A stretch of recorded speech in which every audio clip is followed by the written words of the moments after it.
মাদকাসক্ত ব্যক্তি খারাপ বা পাগল নন, তিনি একজন অসুস্থ মানুষ, যাকে সুস্থ জীবনে ফিরিয়ে আনতে সঠিক চিকিৎসা ও পুনর্বাসন অত্যন্ত জরুরি। জন্মের পর একজন মানুষ যেমন নির্দোষ থাকে, তেমনি জীবনের হতাশা, ব্যর্থতা, মানসিক অবসাদ ও একাকিত্ব অনেককেই মাদকের দিকে ঠেলে দেয়। সেই পথ থেকে ফিরিয়ে আনতেই প্রয়োজন নিরাপদ ও কার্যকর পুনর্বাসন ব্যবস্থা। এমন প্রেক্ষাপটে কিশোরগঞ্জে তরুণ রিকভারি অ্যাডিক্টদের উদ্যোগে গড়ে উঠেছে লাইভ মাদকাসক্ত পুনর্বাসন কেন্দ্র। জেলা শহরের গাইটাল সার্কিট হাউসের বিপরীতে ধ্রুব অ্যাডিক্ট টাওয়ারে প্রতিষ্ঠিত এই কেন্দ্রটি নার্কোটিক্স অ্যানোনিমাস মডেলের ভিত্তিতে পরিচালিত হচ্ছে। ২০২৪ সালের ২৪শে সেপ্টেম্বর প্রতিষ্ঠিত এই প্রতিষ্ঠানের সরকারি লাইসেন্স নম্বর কিশোর ০৮। বর্তমানে কেন্দ্রটির পরিচালক রোহানুল ইসলাম, যিনি নিজেও একজন রিকভারি অ্যাডিক্ট। তার সহকারী হিসেবে কাজ করছেন কাজী জোনায়েদ রোমন ও আসিফ রহমান। কেন্দ্রটিতে রয়েছে ৯ সদস্যের ব্যবস্থাপনা কমিটি, ৮ জন ভলেন্টিয়ার, প্রশিক্ষণপ্রাপ্ত সার্বক্ষণিক অ্যাটেন্ডেন্ট ও কেয়ারটেকার, খণ্ডকালীন মেডিকেল অফিসার, নিয়মিত কাউন্সেলিং ও ডিটক্স সেবা।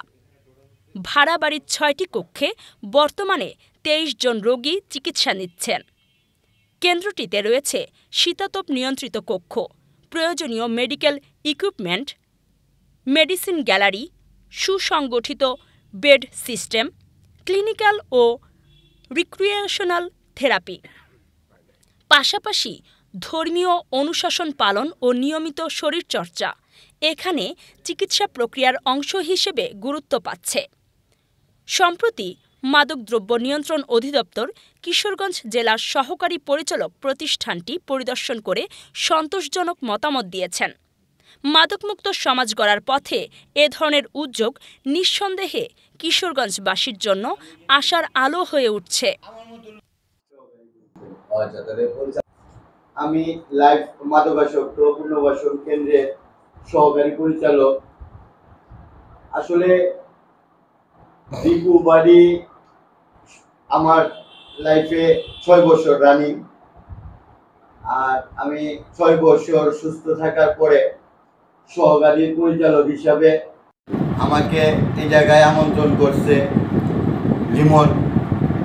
বাস্তবে আমার ছোট ভাই, কিন্তু সুস্থতার ক্ষেত্রে সে অনেক সিনিয়র।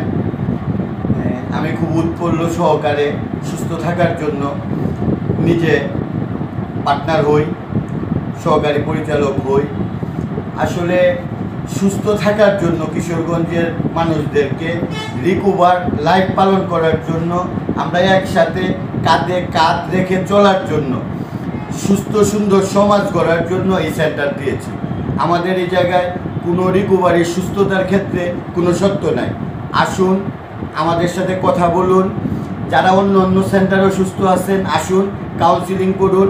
আমরা এক রিকভারি আরেক রিকভারির ভাই, কাঁধে কাঁধ রেখে এই পথ চলতে চাই, মৃত্যুর আগ পর্যন্ত যেন একটি একটি দিন করে সুস্থ থাকতে পারি। ধন্যবাদ সবাই। আমি আসিফ রহমান, লাইফ মাদকাসক্ত পুনর্বাসন কেন্দ্র গাইটাল, কিশোরগঞ্জ থেকে।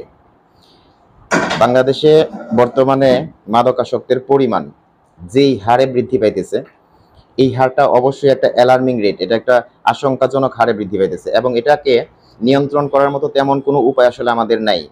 আমরা যারা মূলত রিহ্যাবিলিটেশন সেন্টার বা আসক্তি পুনর্বাসন কেন্দ্রের সঙ্গে জড়িত, এরা মূলত চাই হচ্ছে যে এই আসক্ত লোকের পরিমাণ বা মাদকাসক্তের পরিমাণ আমাদের দেশে অন্ততপক্ষে কমে আসুক।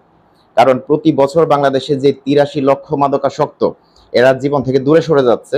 এরা নিজেরাও হয়তো জানে না যে এরা কারো না কারো পরিবারের, কারো না কারো সন্তান, কারো না কারো বাবা বা খুব মানুষের খুব কাছের কেউ এবং অত্যন্ত মূল্যবান কেউ।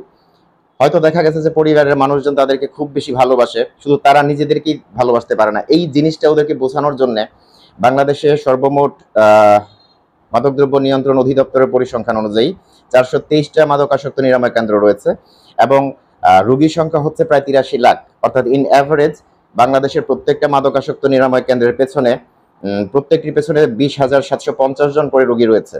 কিন্তু এই রিহ্যাবিলিটেশন বা পুনর্বাসন চিকিৎসা সম্পর্কে এটা অত্যন্ত সত্য কথা যে বাইরের মানুষের বা সাধারণ মানুষের একটা ভুল ধারণা রয়েছে। রিহ্যাবিলিটেশন মানে হচ্ছে এখানে পেটানো হয়, এখানে বিভিন্ন ধরনের পানিশমেন্ট দেওয়া হয়, এখানে খাবারের কষ্ট দেওয়া হয়, বা এই জাতীয় যে ভুল ধারণাগুলো রয়েছে, এই ভুল ধারণাগুলো দূরীকরণের উদ্দেশ্যে মূলত আমাদের এই সেন্টার লাইফ মাদকাসক্ত পুনর্বাসন কেন্দ্রের উৎপত্তি।